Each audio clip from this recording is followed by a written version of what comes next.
Well, hey, everybody. Hope you had a good weekend. As Rick mentioned on Sunday morning, Jenny and I were over in Michigan as I was able to do a wedding over there this weekend for one of the faith families, and just an awesome time away. Thank you for that. I hope you had a good weekend. And as we came back from the wedding on Monday, it was, of course, Memorial Day. And we were driving back and we went through Chicago and lots and lots of other towns and communities. We saw all kinds of ways that people were celebrating Memorial Day weekend. And we saw parades in action. We saw lots and lots and lots of flags everywhere, on businesses, on homes, on public places, all kinds of different places. We saw that the beauty of the American flag. That's awesome. Later on during the day, I was listening to the Brewers take down the Cubs.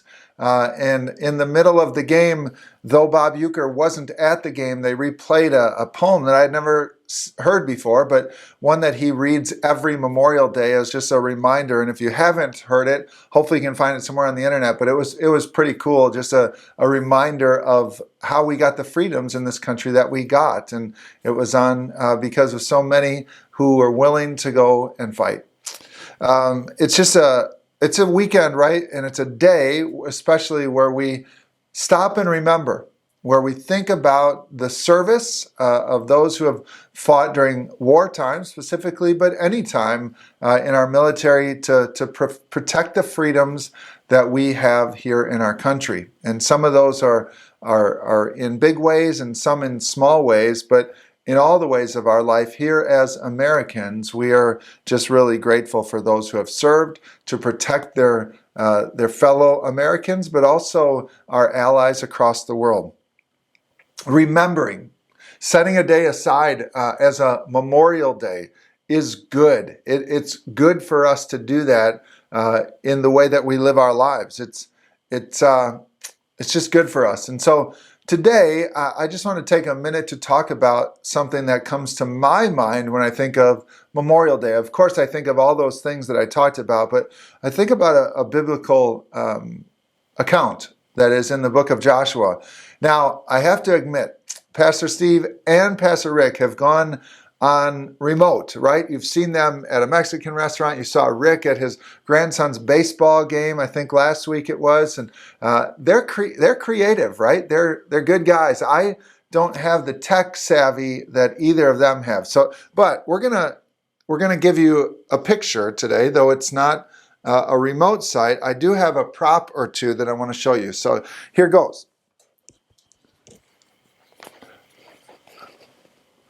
A couple of big rocks. You can see flat on this and flat on this one. They would stack well together.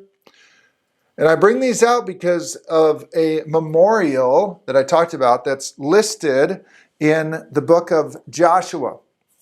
You probably know how it went for the Israelites being stuck in the wilderness for those 40 years through the leadership of Moses, transferred on to Joshua. And it's finally time to cross over into their promised land. Now, again, you probably know the story of the crossing of the Red Sea when the Egyptians were chasing after the Israelites as they left Egypt, and the Red Sea parted and the people passed through on dry land, and Sunday school songs have been written about it, etc. But in Joshua 4, we also see the Lord dry up not just the Red Sea, but also the Jordan River.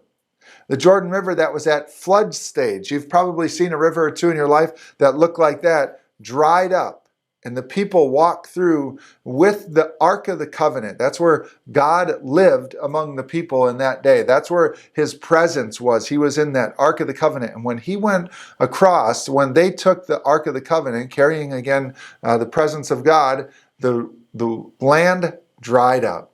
And they went right across the river there.